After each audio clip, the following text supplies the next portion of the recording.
Liberia. This summer, my fiancee and I flew 5,000 miles across the Atlantic to West Africa to volunteer as teachers. Liberia is still recovering from 2 brutal civil wars, and rebuilding has been a slow and challenging process. Nearly half the population lives on less than $2 a day, and most families make under 1,000 USD every year. Stable work is extremely hard to come by, and daily essentials like clean water, healthcare, and education are a constant struggle. But despite this, we met some of the most incredible people that no statistic could ever describe. To our Liberian family, thank you for welcoming us with open arms. We'll never forget that Sunday night, well past 10 p.m. when we arrived, exhausted, uncertain, and far from home. And there you were, welcoming us as soon as we arrived, ready to make us feel like we were already where we belonged. In those moments, Liberia became not just a place, but a second home. You shared more than just the beauty of your culture. You shared your hearts. You opened your homes, your lives, and your stories to us. Even when you didn't have much to share, your generosity blew us away. You gave not just what you had, but what you treasured, showing us that true generosity isn't about how much you gave, but the heart behind it. Through every gesture of love, every meal, every shared laugh, we were reminded of the deep trust that faith calls for. The trust that, even in the hardest times, God will provide. Thank you so much for including us in the best parts of your lives, like playing in a football match against the neighboring village, singing and dancing with the kids to Liberian music, teaching English and hearing the kids' dreams.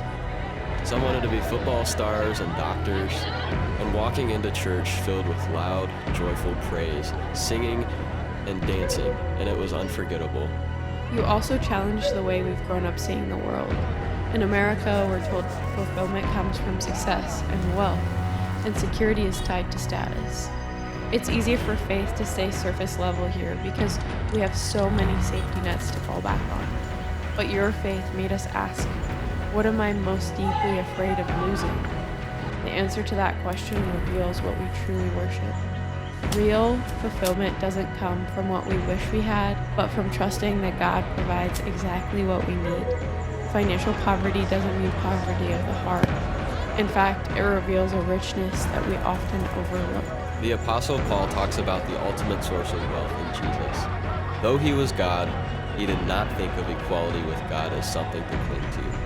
Instead, he gave up his divine privileges. He took the humble position of a slave and was born as a human being. When he appeared in human form, he humbled himself in obedience to God and died a criminal's death on a cross. We see that Christ gave up everything to make us rich in him. And when we were in Liberia, we saw you live out that truth. Even though we don't deserve it, we're loved more deeply than we could ever hope. You live out this self-sacrificial love, and in doing so, you've demonstrated the richness that comes from trusting God.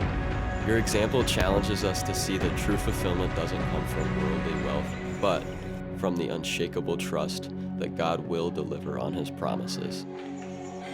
Thank you for changing the way we see the world.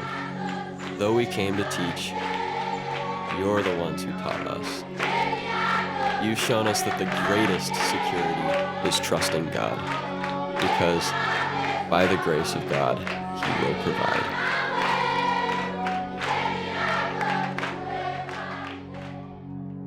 When you were like passing around the children and you were dancing, oh yeah, that was my best play of you.